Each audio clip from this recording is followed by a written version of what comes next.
자, 일단 이거 하나씩 먼저 받으십시오.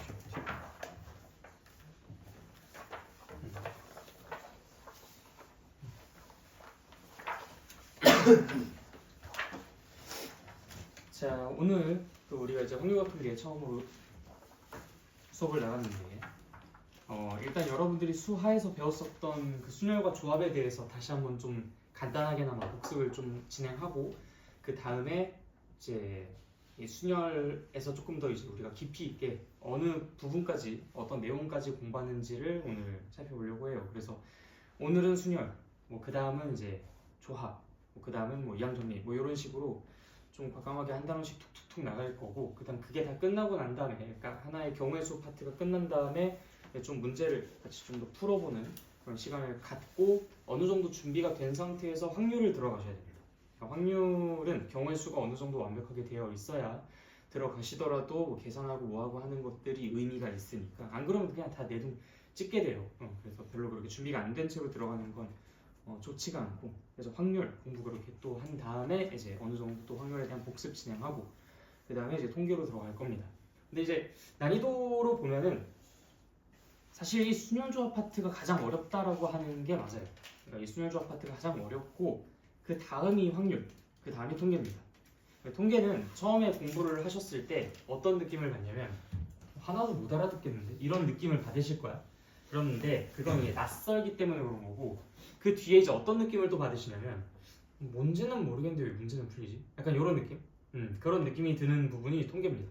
근데 이제 그게 그럴 수밖에 없는 게, 통계에서 여러분들에게 뭔가 납득 가능한 정도의 수준까지 그걸 이해시키지는 않아요. 그냥 그렇대, 저렇대, 그렇다고 알려져 있어, 이런 식으로 치고 넘어가기 때문에 아무래도 그런 느낌을 받을 수밖에 없는 단원이다라고 이제 말씀드릴 수 있을 것 같고, 그래서 이제 조금 내용을 받아들이는 데는 낯설고 좀 어색하겠지만 그래도 이제 그것을 문제 푸는 것은 쉽지. 그런데 이제 이 순열과 조합은 내용은 별게 없어, 쉬워.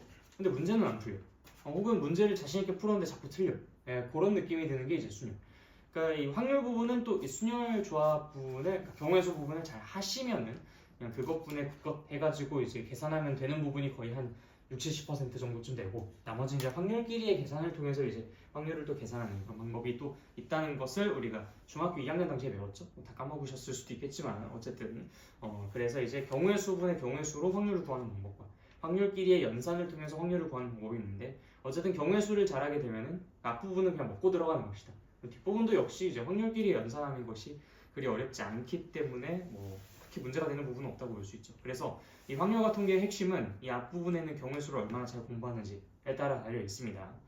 자, 그 다음에 이제 또 말씀드리고 싶은 게, 저번에 이제 우리가 수화 공부했었을 때도 내가 말씀을 드렸던 부분이긴 한데, 이 확률과 통계 파트는 여러분들이 마음 편하게 들어갔다가는 정말 나중에 자신감 뚝뚝 떨어질 가능성이 되게 높은 단원입니다. 그러니까 별로 부담 없이 그냥 문제 풀고 그냥 뭐 맞고 틀리고 이렇게 대충 채점하고 이런 식으로 하다 보면은 생각보다 여러분들의 자신감이 굉장히 많이 떨어져. 왜냐면은 제대로 준비 안 된 채로 문제를 푸니까 당연히 내 예상과는 다르게 자꾸 문제가 틀리는 상황들이 반복되겠죠. 그러다 보면은 처음에는 뭔가 그래도 좀 신나게 문제를 풉니다. 근데 나중에는 답을 내놓고서 자기가 그 답을 얘기하는 걸 굉장히 좀 조심스러워요. 이미 겁먹었다는 거거든. 그러니까 뭐 수초라든지 수원이라든지 그런 것들은 솔직히 그냥 앵간히 일리 있는 답이 나온 것처럼 보이면 그 웬만하면 정답이었잖아, 그렇지? 근데 이 확률 같은 경우에는 내가 32라고 썼는데 답이 16이라든지 24라고 썼는데 답이 48이라든지 그런 일들이 비일비재하게 벌어지니까 여러분들이 좀 웬만하면 확실하게 좀 알고 있는 채로 준비가 된 채로 답을 내는 그런 습관을 좀 가져보셨으면 좋겠습니다. 그러지 않고서는 여러분들이 공부를 하면 할수록 오히려 자신감이 떨어지는 대참사가 발생할 수도 있어요.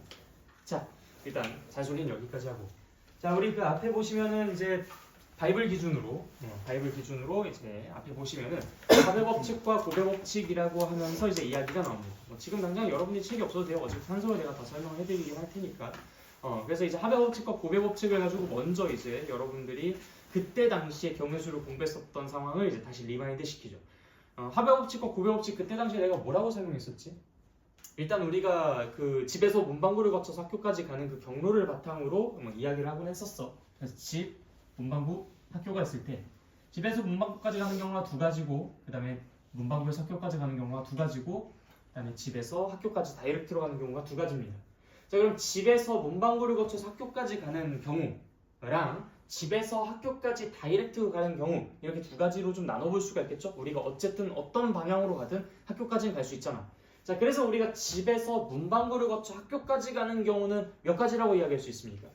두 가지에다가 세 가지를 곱해서. 왜 곱한다고 했죠? 이유가 뭐야? 그 이유를 얘기하는 게 중요해요. 2 곱하기 3은 누구나 다 해요. 이 대한민국에 거주하고 있는 아마 모든 고등학교 1학년 이상 친구들은 이 정도는 다 얘기할 수 있을걸? 왜 곱하죠? 이걸 얘기할 수 있는 사람은 또 드물죠. 왜 곱해요 이걸? 사건이 안 끝나서. 이 두 개의 사건이 이 각각 하나하나가 집에서 학교까지 가는 상황이 종결된 것이 아니기 때문에 연달아 그 고민이 이어지고 있기 때문에 그랬지. 집에서 문방구를 거치는 것이 이제 두 가지의 갈림길이 있었으니까 두 가지의 고민을 했었을 것이고 그 다음에 연달아서 세 가지의 고민이 이어졌기 때문에 그런 거야. 고민이 이어졌기 때문에 우리는 그 두 개의 고민을 곱했다. 그쵸? 자, 그런데 이제 집에서 학교까지 다이렉트로 가는 경우가 또 두 가지가 있어요. 그럼 우리는 또 여기서 2랑 3이랑 곱했듯이 여기에는 2도 또 곱하면 되나? 이건 그럼 왜 곱하면 안 돼요? 이 이유가 뭐예요, 이건? 이렇게 해서 6가지로 사건이 종결되고 또 저렇게 두 가지로도 사건이 종결되잖아. 그러니까 이러거나 저러거나 상관없는 거죠. 이래도 되고 저래도 되는 거잖아. 그렇지? 자, 그러다 보니까 우리가 지금 여기에서는 이 6가지거나 저 2가지거나 하는 상황이니까 이 6과 2는 고민이 연달아 발생하는 거야? 아니면은 이게 병렬적으로 그러니까 이렇게 병렬적으로 배치되어 있는 거야? 병렬적으로 배치되어 있는 거지. 그러다 보니까 6가지랑 2가지는 더할 수밖에 없었다.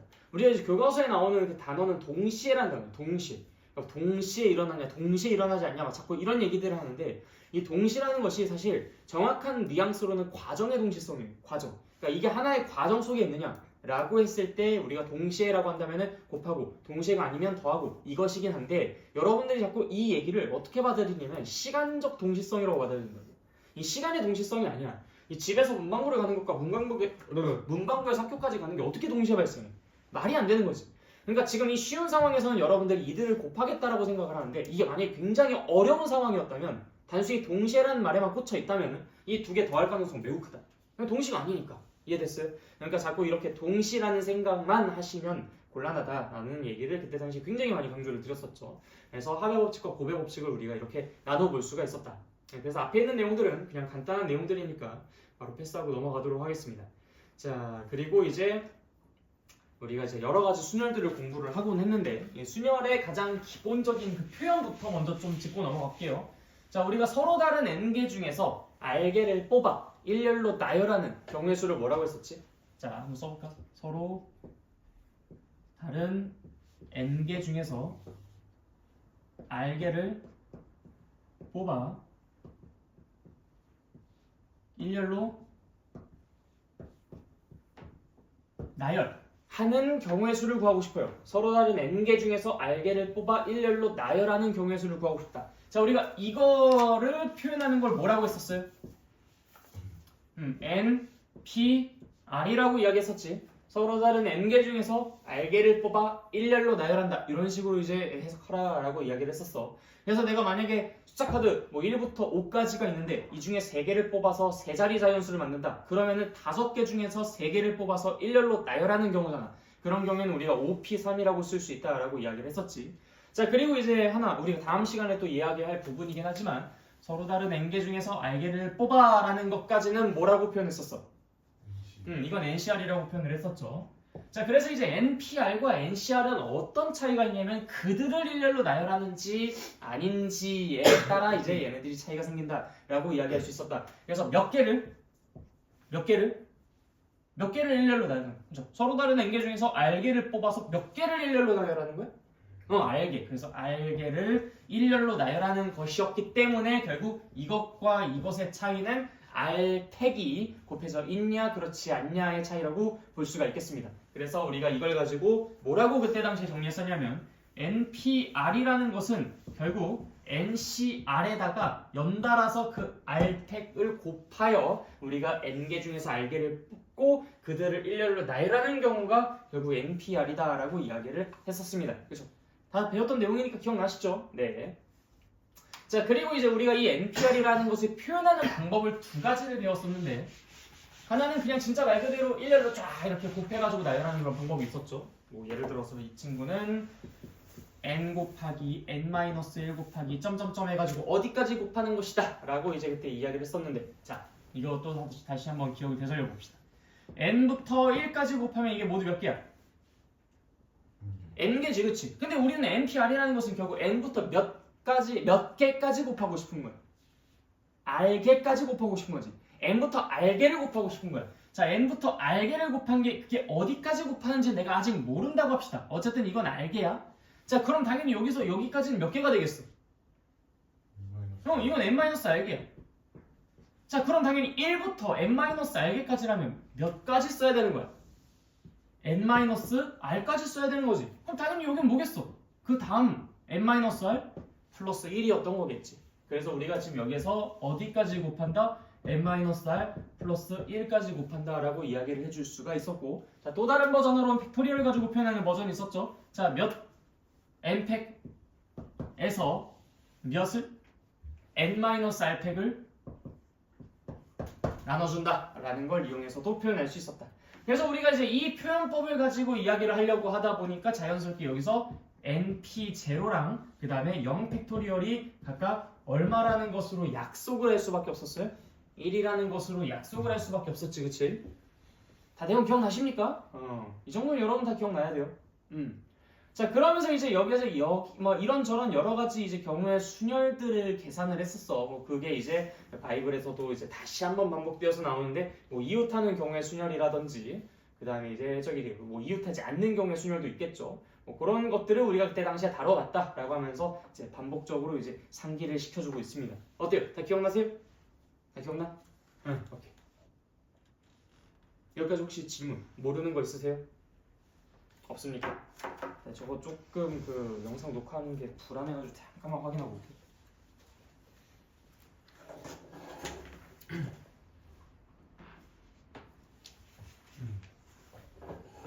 잘 나오고 있고. 질문 없으세요? 오케이. 자, 그러면은 넘어가도록 합시다. 자, 우리 본격적으로 오늘 할 내용, 그게 바로 여러 가지 순열이라고 되어 있는 부분입니다. 뭐 바이블 기준으로는 22페이지예요.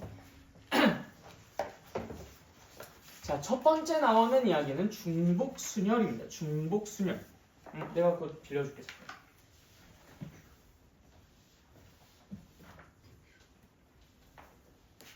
네, 바이블 보고 싶으면 보십시오.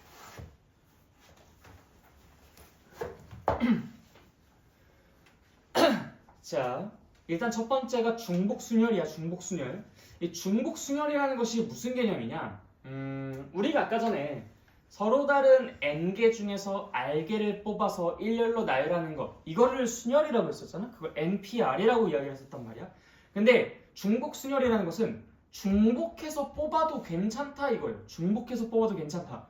예를 들어서 아까와 같은 숫자 카드 5개, 1부터 5까지의 숫자 카드 중에서 내가 3개를 뽑아서 일렬로 나열하는, 즉 NPR의 입장으로만 본다면은 1, 2, 3, 4, 5 이렇게 5개의 숫자 카드를 가지고 내가 3개를 뽑아서 일렬로 나열을 할 때 뭐 1, 2, 3이라든지 뭐 2, 4, 5라든지 등등 뭐 이런 것들은 가능한데, 이게 1, 1, 2라든지 뭐 2, 3, 3이라든지 이런 것들은 돼요, 안 돼요? 이거는 안 된단 말이야. 그런데 이런 것들도 괜찮다라고 이야기하는 게 중복순열입니다. 그러니까 여기에서 당연히 1, 1, 2랑 뭐 2, 1, 1이랑 뭐 1, 2, 1이랑 뭐 이런 것들은 당연히 지금 다 어떻게 구분이 다 되면서 어쨌든 중복해서 뽑는 것만 이제 허용해 주겠다라고 해서 우리가 언급하는 순열이 중복순열이야. 그럼 뭐 이걸 어떻게 해줘야 되나? 이게 원래는 이 친구 같은 경우에는 그냥 5P3, 5, 4, 3 이렇게 곱해가지고 처리를 해주면 됐었는데, 이 친구들은 우리가 거기에다가 뭔가를 조금 더 추가를 해줘야 되는 건가? 뭔가 좀 더 해줘야 되는 걸까?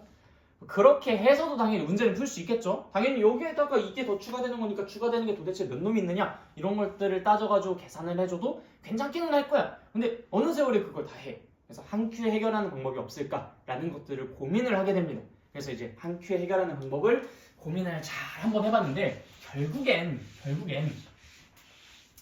우리가 이렇게 세 자리 자연수를 만든다는 것 자체가 이 세 칸에다가 숫자를 채워 넣는 것을 결정하는 그런 상황이라고 볼 수 있잖아.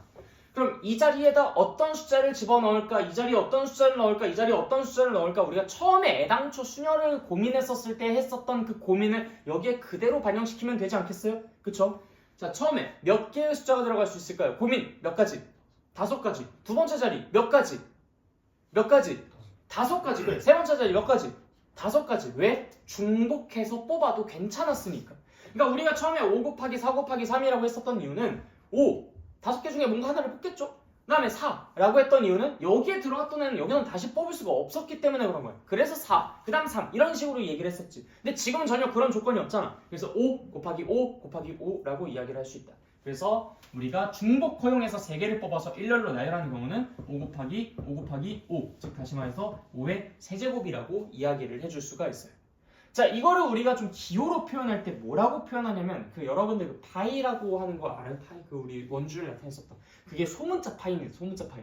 대문자 파이를 이용해서 우리가 얘를 뭐라고 표현하기로 약속했냐면 5개 중에서 3개를 중복 허용하여 뽑겠다라고 해서 저렇게 이제 표현을 합니다. 그래서 5 파이 3 하면 5의 세제곱이라고 쓰시면 되고요. 기억하실 때 되게 간단해요. 5의 세제곱 그냥 이렇게 기억하시면 됩니다. 그래서 n 파이 r 그럼 n의 r 제곱 이런 식으로 기억해 주시면 돼. 알겠지? 그런데 이제 이거를 가지고 여러분들이 이 표기를 너무나 의식하지 않으셨으면 좋겠어요.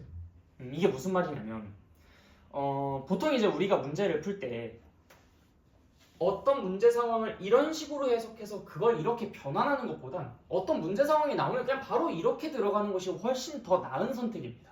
괜히 이렇게 넘어갔다가는 중간에 살짝 핀트 잘못 어긋나 버리면 여러분들 완전 거꾸로 반대로 써버려요. 자, 예를 들어서 이런 상황을 한번 생각해보자. 내가 편지를 3개를 갖고 있어요. 근데 우체통이 총 4개가 있어요. 내가 우체통을 가봤더니 우체통이 빨간색, 초록색, 파란색, 보라색 이렇게 4개가 있었다고 해보자. 난 들고 있는 편지가 3개밖에 없는데 이 3개의 편지를 가지고 이제 우체통에 갔더니 우체통에 4개가 있어. 자, 그럼 내가 이 편지를 가지고 우체통에 넣으려고 그래. 어떤 우체통에 넣든 그건 상관없어. 같은 우체통에 연달아 계속 넣어도 돼. 상관없어요, 그거는. 어쨌든 내가 이 3개의 편지를 우체통에 넣기만 하면 되는 거잖아. 자, 그렇게 했었을 때 나타날 수 있는 경우의 수는 모두 몇 가지입니까? 자, 우체통 그냥 이렇게 쓸게요. 이렇게 그릴게. 자, 내가 지금 여기서 편지 3개를 들고 있어. 편지 3개. 이 편지 3개를 가지고 우체통에다 집어넣으려고 하는데 자, 이게 4파이 3이야 3파이 4야. 바로 이런 것들 생각하기 어렵다고. 그래서 그냥 이거는 여러분들이 편지 들고 우체통 앞에 서서 고민하고 있는 걸로 생각을 하세요. 편지 하나 들고서 어디다 집어넣지? 몇 가지? 몇 가지야? 4가지. 그 다음 또 다른 편지 하나 들고 몇 가지? 4가지. 또 다른 편지 들고 몇 가지? 4가지. 이런 식으로 생각하셔야지 이걸 갖다가 괜히 몇 파이 몇이지? 하면서 머리 긁적긁적거리고 있으면 그거는 오히려 죽일 정도가 되는 거죠. 우리가 지금 이게 뭔지를 판단하는 게 중요합니까? 아니죠. 이것에 대한 경우의 수를 구하는 게 중요하지. 이 경우의 수를 구하고 싶을 때 이걸 갖다 심플하게 그냥 그 상황에 걸맞게 생각해 주시면 되는 걸 갖다가 괜히 이쪽으로 넘어가게 되면 여러분들 이거 3의 4제곱이라고 쓸 수도 있어요. 4의 세제곱이냐 3의 4제곱이냐 이걸 헷갈린다고 하는 사람들은 반드시 여기를 거쳐서가 들어요. 그러니까 이걸 너무 의식하지는 마세요. 그러니까 이걸 해석할 줄은 알아야지. 이렇게 표현할 줄도 알기는 해야 돼. 그런데 일단은 여러분들이 가장 처음에 직관적으로 먼저 생각하고 그래서 그렇구나, 그래서 저렇구나 라고 판단하는 것은 그거는 오케이야. 그건 괜찮아. 오히려 훨씬 더 좋은 거지. 근데 어떤 상황을 보고서 이건 몇 파이 몇이야. 이렇게 바로 넘어가는 것은 별로 그렇게 권장드리지 않는다. 알겠죠? 그래서 몇 파이 몇이다 라는 것을 판단을 하려면 적어도 이렇게 직관적으로 계산을 해놓고 난 다음에 그러니까 몇 파이 몇이다 라고 얘기하는 지금 같은 경우에서는 그러니까 4파이 3이겠다 이렇게 생각하는 것은 괜찮은데 이 상황만을 놓고 4파이 3이겠는데? 이렇게 생각하는 건 조금 위험하다. 알겠죠? 나중에 여러분들이 어느 정도 경험이 생기면 그때는 내가 이런 걱정을 안 하는데 처음 배우는 입장에서는 너무 형식적인 것만 이제 좀 추구하면서 들어가서는 말하라는 말씀을 드리고 싶은 겁니다. 알겠죠? 그 다음에 이제 이게 자주 나오는 게 또 함수의 개수에 대한 문제로서도 또 자주 나올 수 있어요. 예를 들어서 정의역의 원소의 개수 정의역 1, 2, 3, 4 그 다음에 공역의 원소의 개수 1, 2, 3, 4, 5 5개라고 합시다. 자, 이때 우리가 여기에서 함수가 몇 개가 만들어질 수 있겠습니까? 라고 질문을 하는 상황으로 한번 생각해볼게요. 함수가 몇 개가 만들어질 수 있겠습니까? 자, 어때요? 함수를 만든다는 것 자체는 1, 2, 3, 4가 누구를 선택하는지를 내가 다 결정해줘야 되는 것으로 함수 하나를 만들 수 있어요. 결국 만들어질 수 있는 함수의 개수라는 것은 그 함수 하나를 만들 때 내가 하는 고민의 개수가 될 것이고요. 자, 그럼 내가 여기서 고민을 몇 가지를 하는지 봅시다. 자, 1을 가지고 이제 노려봐.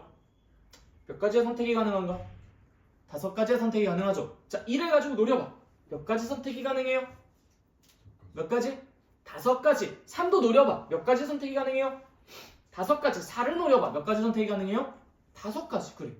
그러니까 이제 이게 대표적인 중복순열에 해당하는 문제다라고 볼 수가 있어요. 우리가 수하 당시 문제를 풀 때는 엄청나게 그냥 뭐 쉬운 문제로 그냥 어떤 하나의 문제로 생각을 했었던 게 사실 그때 당시 중복순열을 미리 예습을 하고 있었던 거야.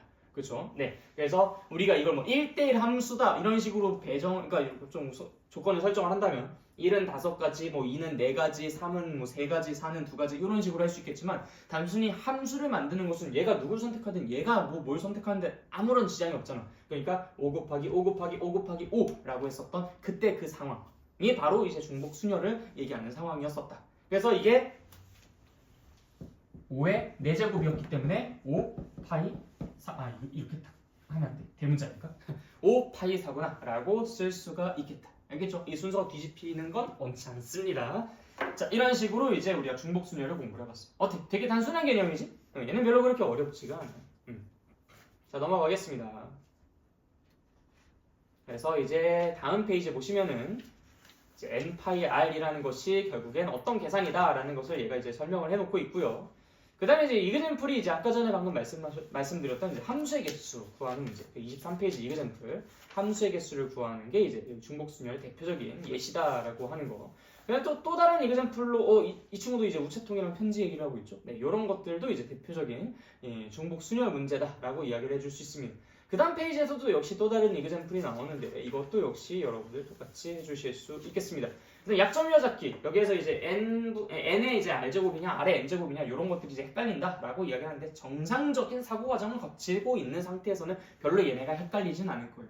그냥 이걸 갖다가 처음에 그냥 바로 이게 n의 r제곱인가 r의 n제곱인가 n파이 r인가 r파이 n인가 이런 것들을 고민하다 보면 그건 헷갈릴 수 있어요. 그런데 몇 곱하기 몇 곱하기 몇이구나 라는 증검다리를 한번 거치고 나면 절대로 헷갈리지 않으니까 이거는 크게 걱정하지 마셔도 된다. 자, 오늘 가장 이제 좀 중요할 수 있을 만한 부분이 24페이지에 있는 같은 것이 있는 수열. 네. 요거랑 원순열 이 두 개가 이제 탑 2인데 이거는 이제 여러분들이 경우의 수를 딱 처음에 공부했었을 때 나한테 지겹도록 잔소리 들었었던 것을 가지고 이제 해석을 할 수 있는 부분입니다.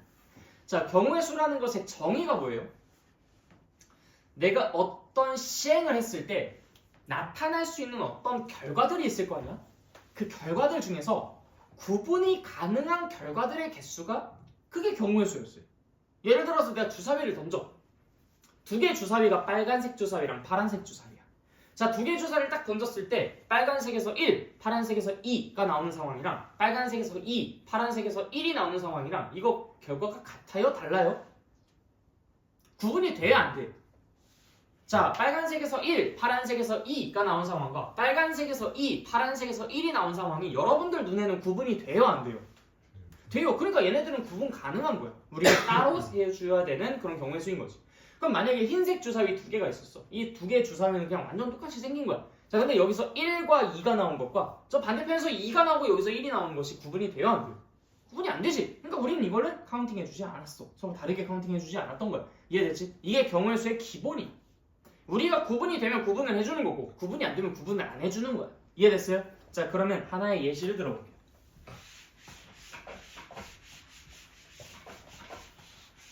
자, 예를 들어서 A, B, C, D 이렇게 4개의 알파벳을 일렬로 나열하는 경우를 한번 생각해 봅시다. 자, 이거 몇 가지예요? 4개의 알파벳을 일렬로 나열한다. 요정 오빠 얘기해. 4팩. 요번에 당연히 이제 4팩까지라고 이야기를 해줄 수 있어요. 자, 그런데 말이야. 만약에 이게 A, B, C 였다면 그럼 그때는 어땠을까? 내가 얘네들을 일렬로 나열한다. 라고 이야기했었을 때 그대로 4팩이라고 이야기를 하면은 무슨 문제가 발생하죠? 아니 4개잖아. 4개인데 4팩이라고 하는 게 뭐가 문제야? 뭐가 문제? A끼리 자리 바꾸는. 맞아. 이 A끼리 서로 자리를 바꾸는 걸 얘는 전부 다 어떻게 세주고 있어? 다 이걸 하나로 세주고 있어? 아니면 다르게 세주고 있어? 다르게 세주고 있잖아. 근데 나는 다르게 세주고 싶냐 아니면 하나로 세주고 싶냐? A, B, C랑 A, B, C랑 난 하나로 세주고 싶어? 다르게 세주고 싶어? 하나로 세주고 싶은 거야. 그럼 당연히 그만큼을 제거해줘야 되는 거 아니야?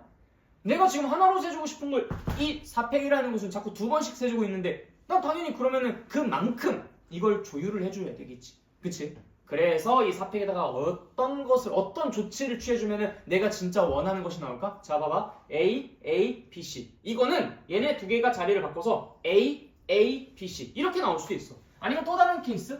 B, A, C.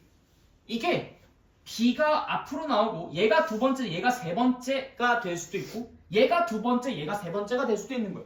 그거 내가 모르는 거지. 근데 이 4팩은 전부 다 그것을 다르게 세주고 있는 거야. B, A, C, B, A, C 자꾸 이런 식으로 하나짜리를 자꾸 2번씩 세준다고. 그럼 우리가 어떤 조치를 취해줘야 되겠어? 나누기 2를 해주면 되겠지. 2분의 1을 곱하면 되는 거겠지. 그래서 우리는 여기다가 2를 나눠준다.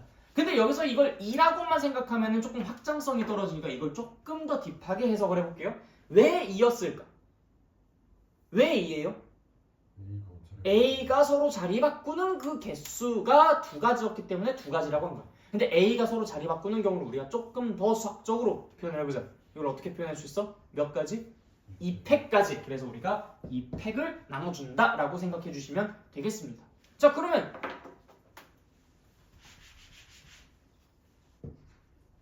A, B, C. 자, 이렇게 6개의 문자를 일렬로 나열한다. 자, 그럼 당연히 기본 베이스가 뭐야? 일단 6개를 나열하는 거니까 어떻게 들어가야 돼? 일단 6팩이 먼저 들어가야 되는 거야. 6팩. 그리고 우리가 걱정하는 상황이 어떤 상황이야? 야, 이거 얘네들 이게 셋이서 지들끼리 막 자리 바꾸는 상황들이 전부 다 다르게 세질 것 같은데? 라고 걱정되지. 야, 얘네 두 개가 서로 막 지들끼리 자리 바꾸는 게 다 다르게 세질 것 같은데? 라는 게 걱정되지. 그러니까 당연히 우리는 그들을 전부 다 어떻게 해줘야 돼? 이 세 개가 자리 바꾸는 것도 나는 하나로 세주고 싶어. 얘 두 개가 자리 바꾸는 것도 난 하나로 세주고 싶어. 근데 이것들 때문에 자꾸 이렇게 엄청나게 어마무시한 개수로 나오게 됐었던 거야.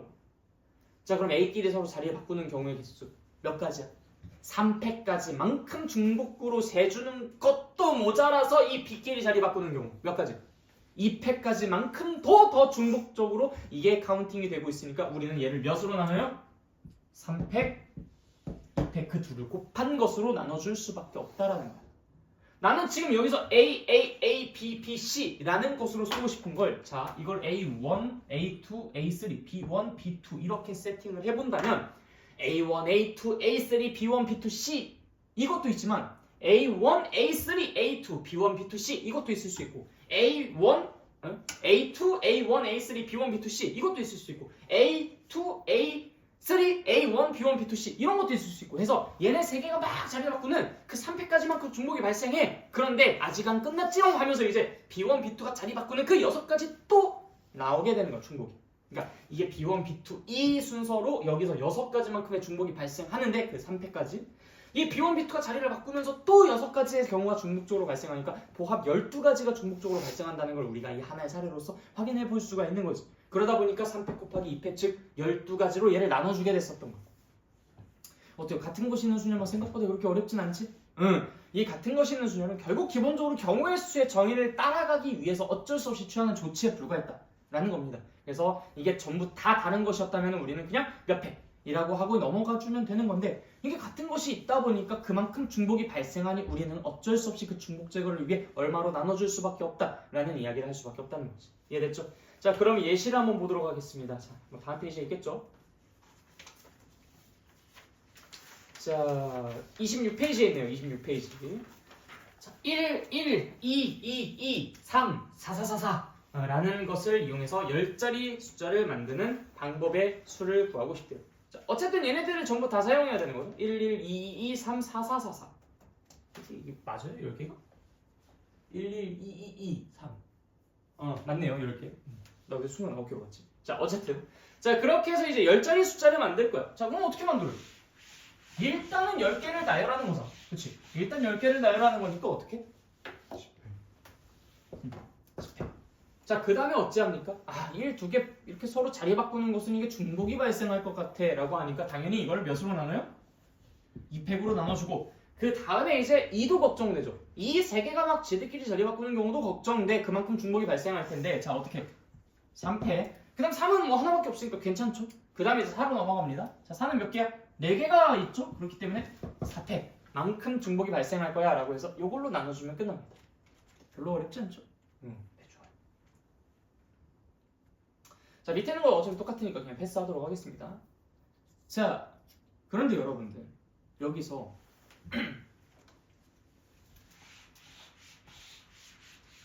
이걸 약간 좀 조합의 느낌으로 좀 해석을 해볼 수 있을 것 같지 않아요? 조합의 느낌으로. 자, 상황을 조금 심플하게 바꿔볼게요. 자, 1, 1, 1, 2, 2 이렇게 5개의 문자를 일렬로 나열하는 상황을 한번 생각해 보도록 합시다. 결국 뭐 하면 되는 거예요? 5개 중에서? 우리가 지금 봐봐, 얘네들 가지고 5자리를 만들면 되는 거야. 5개 중에서 내가 어떻게 뭘 해주면 돼? 뭘 해주면 얘네들의 자리가 결정되겠냐? 우리는 얘네들 1, 1, 1, 2, 2 가지고 5자리 이 숫자 열을 만들 거야. 그리고 뭐만 해주면 얘네들 5개의 숫자 열이 만들어지겠어? 1이 들어갈 수 있는. 맞아. 1이 들어갈 자리만 골라주면 되는 거야. 그럼 이거를 우리가 마치 뭐로도 생각해 볼 수 있다? 조합으로도 생각해 볼 수 있다 이거. 조합으로도. 해석하기 나름이에요. 결국 해석하기 나름. 자, 그럼 1이 들어갈 자리 선택해 준 거 몇 가지? 5C3. 또는 꼭 1이 들어갈 자리만 선택해 줘야 돼? 2가 들어갈 자리를 선택해 줘도 되죠. 어떻게? 5C 2. 같은 것이 있는 순열의 입장으로도 한번 생각해 볼까? 전체 몇 가지? 5팩 하고서 3팩, 2팩. 어쨌든 근데 걔네들 계산을 봐주면 전부 다 똑같지 않나? 어차피 똑같은 거였잖아. 그치? 자, 그러면은 요거는 어떨까요? 뭐 예를 들어서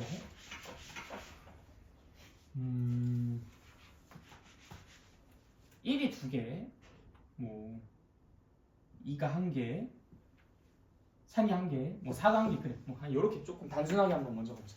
자, 1, 2개, 2 하나, 3 하나, 4 하나. 이거 어떻게 하면 돼요? 1 들어갈 자리하고 나머지. 맞아. 일단 지금 여기에서 뭐부터 먼저 해? 5C 2부터 먼저 해서 1 먼저 집어넣어. 자, 그 다음에 뭐만 하면 돼?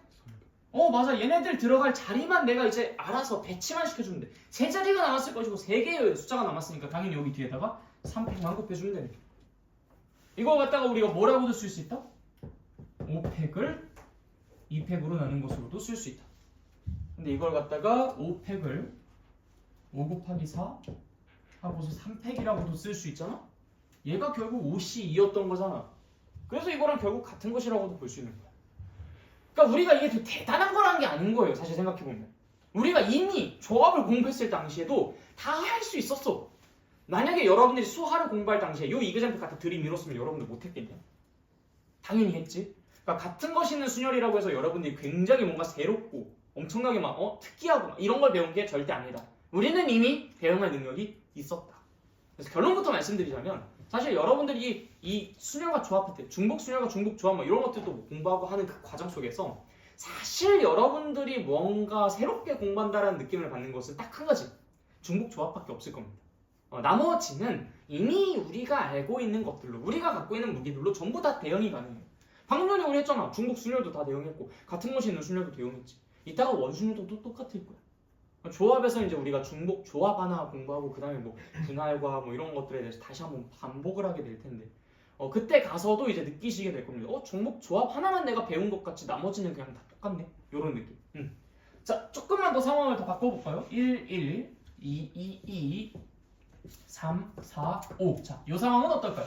1, 1, 2, 2, 2, 3, 4, 5. 자, 우리가 여기서 뭐만 해주면 돼? 일단은 하나, 둘, 셋, 넷, 다섯, 여섯, 일곱, 여덟. 8개야. 총 8개. 자, 일단 8, 뭐 그건 이제 같은 것이 있는 순열의 입장으로 생각해 본 거고 뭐 그래 8팩 하고서 이제 뭐 2팩, 3팩 뭐 이렇게 해가지고 마무리 지어줄 수도 있지. 자, 근데 또 다른 방식. 우리가 지금 조합으로서 대응하는 방법을 자꾸 연습하고 있는 거잖아. 자, 어떻게? 8C. 8C2를 먼저 해. 8C2를 해서 우리가 뭘 정해주는 거야? 1이 들어갈 자리를 결정해 주는 거야. 자, 그 다음에 또 뭘 해? 역시 맞아. 6시3을 해서 2가 들어갈 자리를 결정해 주는 거야. 자, 그 다음에 뭐만 하면 3팩 해주면 되는 거야. 전혀 완전 다른 식인 것처럼 보이고 전혀 완전 다른 접근인 것처럼 보이지만 그냥 똑같은 겁니다. 결국 계산하는 과정도 결국 계산했을 때 나오는 결과물은 똑같을 수밖에 없다. 그래서 같은 것이 있는 순열이라는 것이 뭔가 엄청나게 대단한 무언가로 생각하지는 마실 것. 그냥 다른 관점을 공부한 것뿐입니다. 다른 관점. 알겠죠? 자.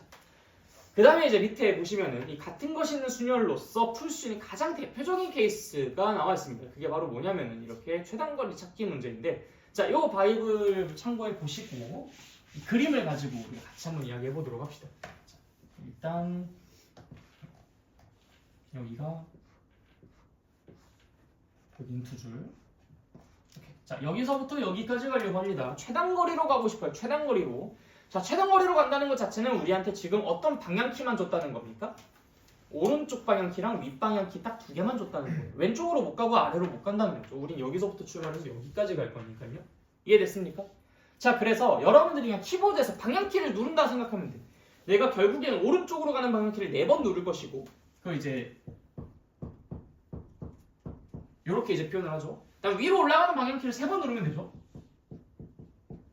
근데 방향키 쓰는 게 조금 힘들잖아. 그래서 이제 우리의 입맛에 맞춰서 이걸 A, A, A, A, B, B, B라고 세팅해 놓고 결국 얘네들을 일렬로 배치했을 때 그게 모두 서로 다른 케이스로 몇 가지가 나타날 수 있겠습니까? 라는 질문 자체가 결국 그 하나하나의 서로 다른 경로의 개수가 될 것이고요.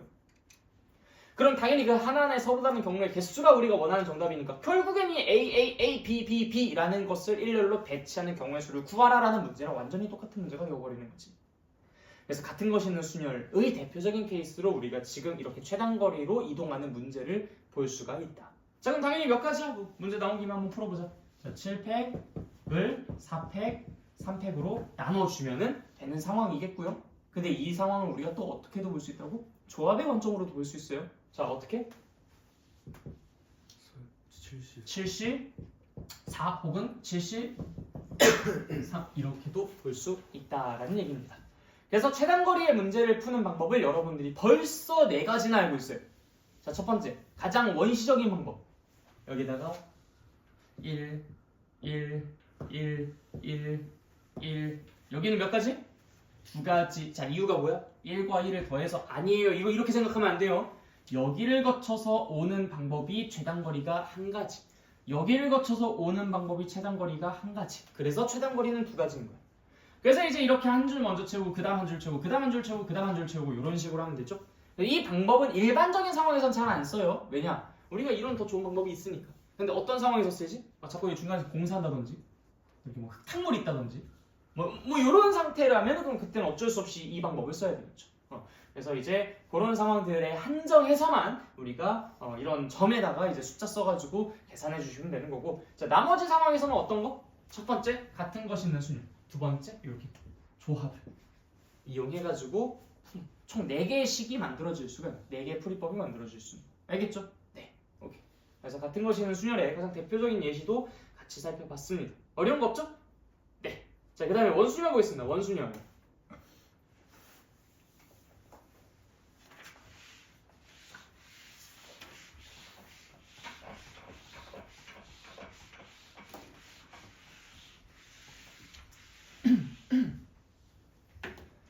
자, 이 원순열이라는 것은 뭐 특별한 건 아니고요. 예를 들어서 우리가 지금 여기에서 하나, 둘, 셋, 넷 4개의 자리가 있는. 그러니까 너무 뭔가 좀 그냥 사람이 여기 그냥 앉는다 생각하십시오. 너무 의자까지 그리면 좀 그림이 복잡해질 것 같으니까. 자, 이렇게 하나의 원형 테이블에 4자리가 있어요. 4자리. 이건 그냥 진짜 완전 무결점 순수한 원이기 때문에 이 사람들이 어디 앉든지 간에 완전 그냥 이 주변 상황들이랑 모든 것들이 전부 다 똑같이 보인다고 합시다. 그러니까 예를 들어 A가 여기 앉았든 여기 앉았든 여기 앉았든 여기 앉았든 이들이 서로 우리 입장에서는 어떻게 보이겠어? 똑같아 보이겠지. 완전 무결점 그냥 순수한 원의 형태라고 이야기했으니까. 오케이? 자, 그러한 의자와 테이블이 있는데 여기에 4명의 사람을 앉히고 싶어요. 그때 이제 모두 몇 가지겠습니까? 라고 질문하는 거야. 당연히 내 자리에 네 사람 앉히니까 우린 몇 가지를 기본 베이스로 취해요? 4팩을 기본 베이스로 취합니다. 일단 4팩이야, 일단 4팩. 그치? 일단 4팩인데 여기서 우리가 아까 전에 했었던 말이 있잖아. 결국엔 여기에 A가 앉았을 때, 여기가 A가 앉았을 때, 여기에 A가 앉았을 때 그들은 서로 구분이 안 돼요. 자, 그러다 보니까 예를 들어 A, B, C, D가 앉는 상황과 여기서부터 A, B, C, D가 앉는 상황과 여기서부터 A, B, C, D가 앉는 상황과 여기서부터 A, B, C, D가 앉는 그 상황들이 내 입장에선 서로 어떻게 보이겠어요? 똑같아 보이겠죠. 똑같아 보여서 똑같다고 이야기하는 게 그냥 원순열이야. 똑같아 보이니까. 자, 그럼 당연히 거기서 이 4팩까지는 얼마만큼이 중복이 발생한다는 거야? 네 가지만큼. 원순열 끝. 그러니까 결국엔 순열의 그러니까 경우의 수의 기본적인 그 정의를 고스란히 따라간 것에 불과해요. 뭔가 새로운 내용이 아니야. 아니, 같게 보여서 같게 보인다고 얘기했을 뿐인데 그게 뭐 새로운 내용이야? 그거 아니잖아. 그치? 자, 그런데 여기에 이제 자리가 좀 더 추가됩니다. 예를 들어서 8자리로 한번 만들어 볼까요? 자, 이렇게 되면 어떨까요? 일단 기본 베이스가 뭐야? 8팩. 근데 얼마만큼 이게 중복이 발생해요? 8개. 그쵸? 8자리니까. 그래서 8분의 8팩인 거야.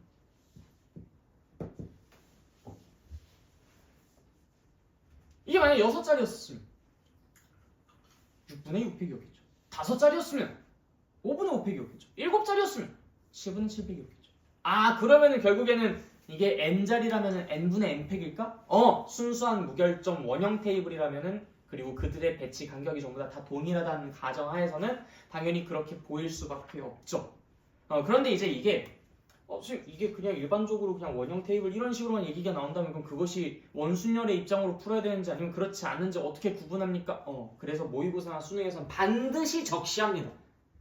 회전하여 같은 것은 같은 것으로 취급하겠다라는 말을 반드시 붙여요. 사실 원래 그래서 그 말이 없으면 이걸 원순열의 입장으로 보면 안 돼. 자, 다시 뭐라고? 자, 집중. 자, 다시 뭐라고?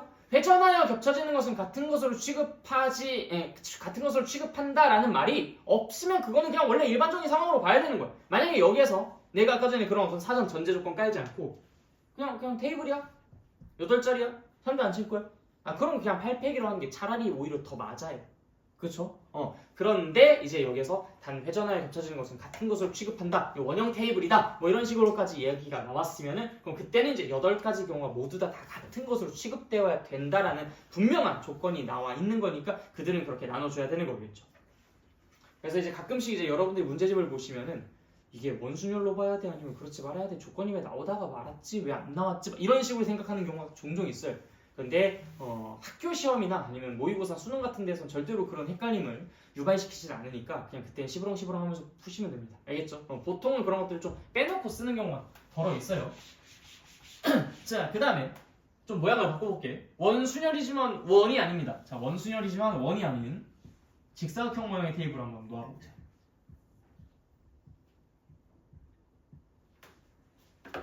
자, 이것도 결국엔 동일해. 조건이 똑같이 나와 있어. 단 회전하여 겹쳐지는 것은 같은 것으로 취급한다. 자, 일단 여기 몇 자리가 있어요? 8자리가 있죠? 기본적으로 사람들 여기다 세팅하는 거 몇 팩? 8팩이야. 일단 기본적으로 8팩이야. 자, 8팩인데 사람들이 이렇게 딱 앉았을 때 회전하여 겹쳐지는 것이 몇 가지 상황이 나올까요? 한번 잘 생각해 봅시다. 회전해서 몇 가지가 겹쳐질까요? 4가지.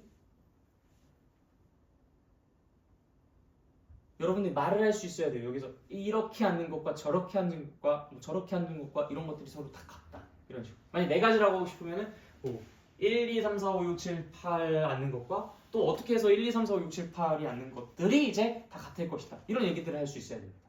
그게 판단 기준이어야 돼요.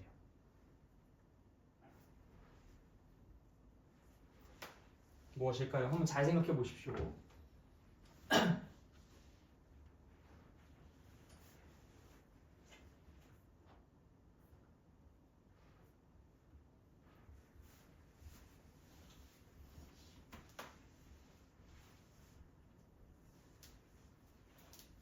여기를 1 해서 먼저 한번 돌려보는 거야. 1, 2, 3, 4, 5, 6, 7, 8 1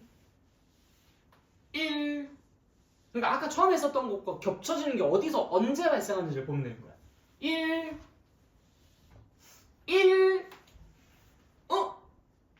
하나 나왔네. 아 여기서 1, 2, 3, 4, 5, 6, 7, 8 하는 것과 1, 2, 3, 4, 5, 6, 7, 8 하는 것과 어차피 뒤집으면 똑같잖아. 1 이거 없네. 몇 가지야?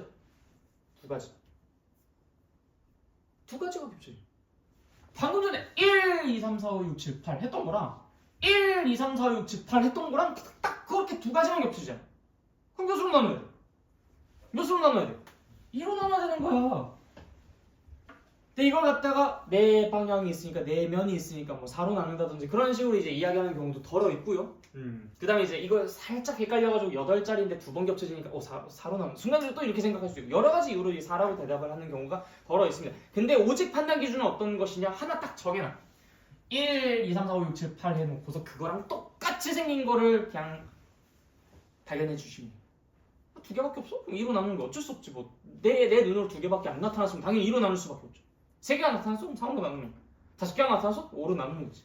이해됐어요? 아까 같은 원형 테이블에서는 얘가 이렇게 도는 모든 경우들에 전부 다 중복이 발생했다라고 우리가 볼 수 있었으니까 그때는 다 그 n으로 나눴었던 거지만요. 이해됐습니까? 자 그러면은 이런 상황은 어떨까요?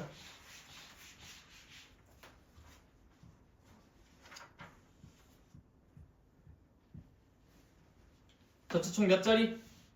6자리. 자 그럼 어떻게? 6팩. 자 회전하여 그 겹쳐지는 것은 같은 것으로 취급한다라는 조건이 들어 있습니다. 자 그러면은 어때요 얘네들은? 세 번 겹칩니까? 자 보자. 1부터 해가지고 6. 자 이 친구는 1부터 해서 6 한 상황이랑 같아요 달라요? 같게 보입니까? 다르게 보입니까? 다르게 보이죠. 1, 2, 3, 4, 5, 6 이 상황이랑 같게 보입니까? 다르게 보입니까? 같게 보이죠. 1, 6 이건 아니죠. 1, 6 이건 같게 보여요. 1, 6 이거는 다르게 보인다고. 그래서 몇 번이나 겹쳐졌어요? 3번. 그렇기 때문에 우리는 이걸 3으로 나눕니다. 이해됐어요? 자 그러면 이거는 어떨까? 이번엔 정사각형. 정사각형 모양의 테이블입니다.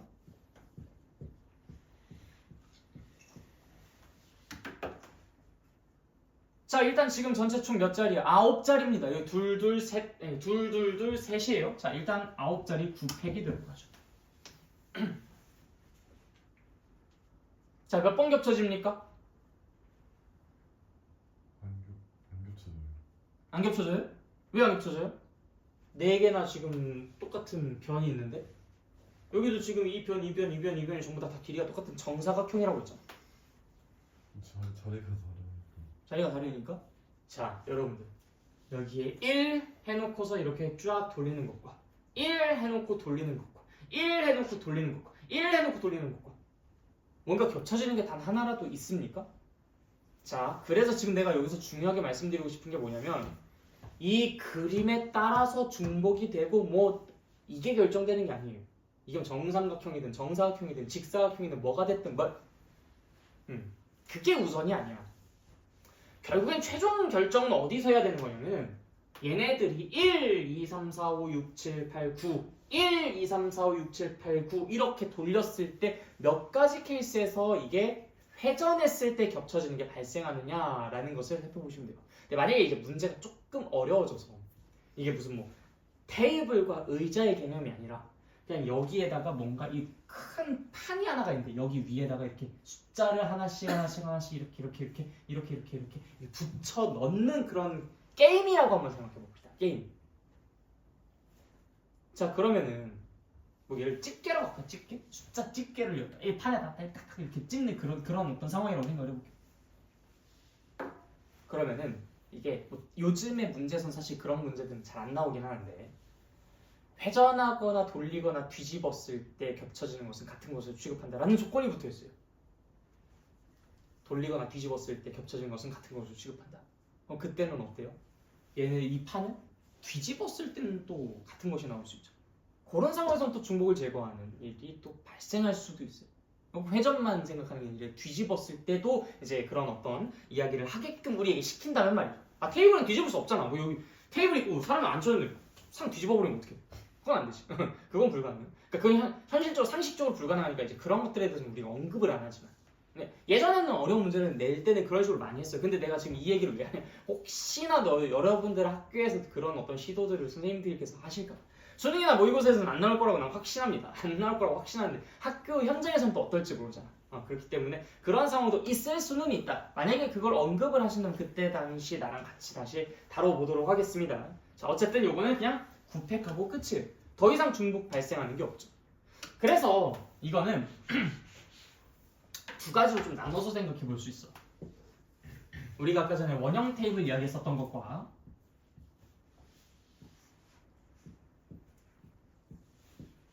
뭐 6가지니까 뭐 6팩 베이스로 해가지고 이야기를 하겠죠. 자, 원형 테이블과 이렇게 식탁 같은 경우에 우리가 어떤 식으로 대처하는 게 가장 바람직한가 뭐 이런 것들에 대해서 좀 이야기를 하고 싶은데 이러한 그 다각형 모양의 그런 배치는요.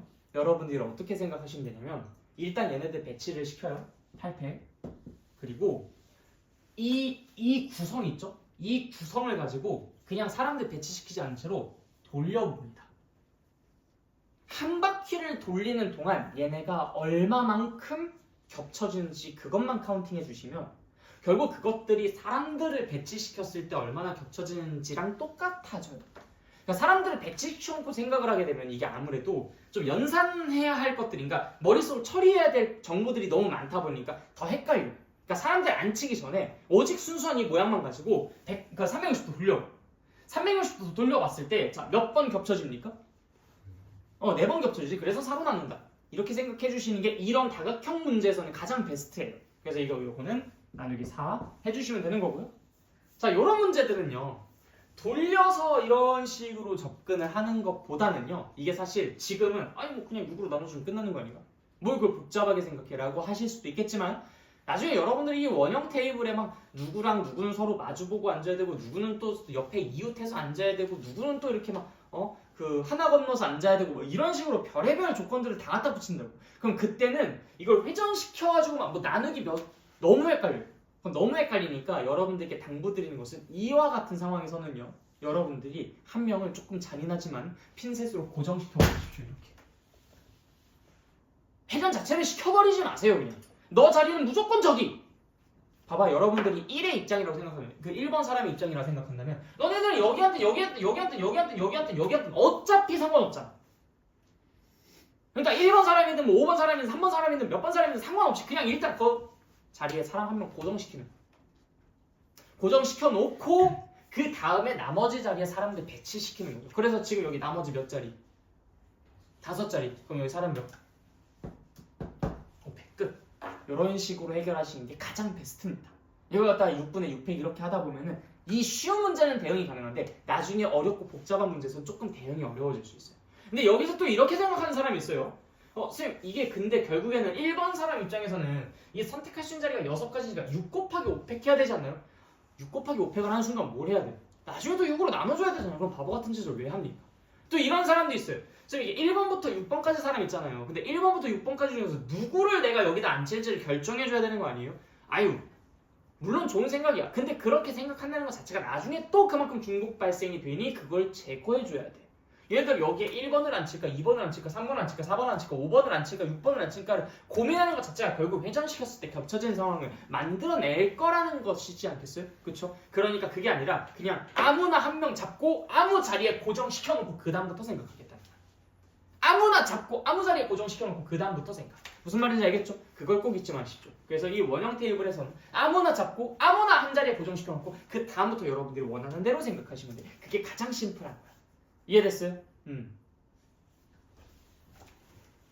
자, 그러면 이 문제에서 조금 이제 난이도를 높여가지고 생각해 보도록 합시다. 자, 여기엔 할아버지, 할머니, 그 다음에 엄마, 아빠, 나, 동생 이렇게 총 6명의 사람들이 앉으려고요. 근데 할아버지, 할머니는 서로 이웃하기보다는 이웃하는 건 좀 나중에 할게요. 이거는 조금 더 상황이 어려우니까 마주보기에 앉혀보고 싶어요. 앉힌다 좀 약간 버릇없나? 앉으시도록 앉으시도록 선택을 하려고 합니다. 앉으시도록. 네. 자, 그래서 이제 여기 아니면 여기 어디든 앉으셔도 되죠. 그런데 여보 이렇게 앉으시든 이렇게 앉으시든 이렇게 앉으시든 그 상관이 없잖아. 그래서 정말 버르장머리 없긴 하지만 할머니든 할아버지든 둘 중에 한 분 딱 잡고 한 자리 고정시켜 앉혀버려야 돼. 여기 할아버지가 앉았다고 생각해봅시다. 할아버지가 앉았어요. 이 무례한 손자에 의해 이제 여기 앉으시게 된 거죠. 자, 할아버지가 앉았으니까 그럼 누구의 자리가 결정됩니까? 할머니 자리가 결정돼. 할머니는 반드시 어디 앉을 수밖에 없어. 여기 앉을 수밖에 없는 거야. 그래서 할아버지랑 할머니를 앉히는 데까지는 내가 고민을 했어요, 안 했어요? 안 했어. 그냥 나는 할아버지 아무 데나 앉혔고 그 맞은편에 할머니를 앉혔을 뿐인 거야. 내가 여기선 고민을 하나도 안 했어요. 그냥 내 보이는 곳에 그냥 앉힌 거야. 그리고 난 다음에 나머지 사람들만 신경 써야죠. 몇 자리야? 4자리. 그럼 여기서 4자리에 4명 채우면 되는 거죠. 그럼 몇 회? 4회. 끝. 어차피 회전시킬 일이 없잖아. 그 다음부터는 할아버지 여기 앉혀버렸는데 뭘 회전을 시켜? 그냥 거기 할아버지 자리 고정해버렸는데 회전이 돼봤자 어차피 할아버지랑 이동할 테니까 내가 여기서 카운트하는 모든 경우의 수는 어차피 그들과 다 달랐을 거 아니야. 할아버지를 여기다 고정시켜놓고 내가 카운트한 그 시기 어떻게 회전시켜서 겹쳐지는 것을 발생시킬 수 있겠어? 할아버지가 여기 앉았을 때 나타나는 경우의 수를 여기서 카운팅을 안 했을 텐데 말이야. 이해됐지? 그래서 그냥 사택하고 끝이 난다고. 어차피 되게 간단하죠? 근데 이걸 갖다가 할아버지가 여기 앉을 수도 있고 여기 앉을 수도 있고 할아버지 할머니가 어디 앉아야 되지? 하나, 둘, 셋, 3가지. 자리를 또 바꾸실 수도 있으니까 2가지. 4자리에 앉아야 되니까 4패. 6번 돌려야 되니까 이거 나누기 6. 이 멍청이라는 거야. 이거를 했으니까 지금 이게 튀어나오는 거지. 이걸 안 해버리면 이게 안 튀어나오잖아. 그러니까 딱 이렇게만 하자 이 얘기야 우리 말.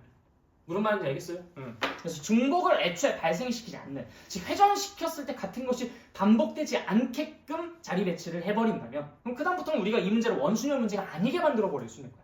그래서 지금의 솔루션은 어떤 솔루션이냐? 원순열 문제를 원순열이 아니게 만들기 라는 솔루션이라고 보시면 됩니다. 알겠죠? 굉장히 좋은 방법이니까 좀 잘 좀 알아두십시오. 그래서 이 다각형 문제냐 아니면 원 문제냐에 따라서 여러분들의 접근 방식이 좀 달라져야 된다. 오히려 아이러니하게 다각형 같은 문제가 진짜 원순열처럼 생각해 주셔야 됩니다. 회전시켰을 때 얼마나 겹쳐지지?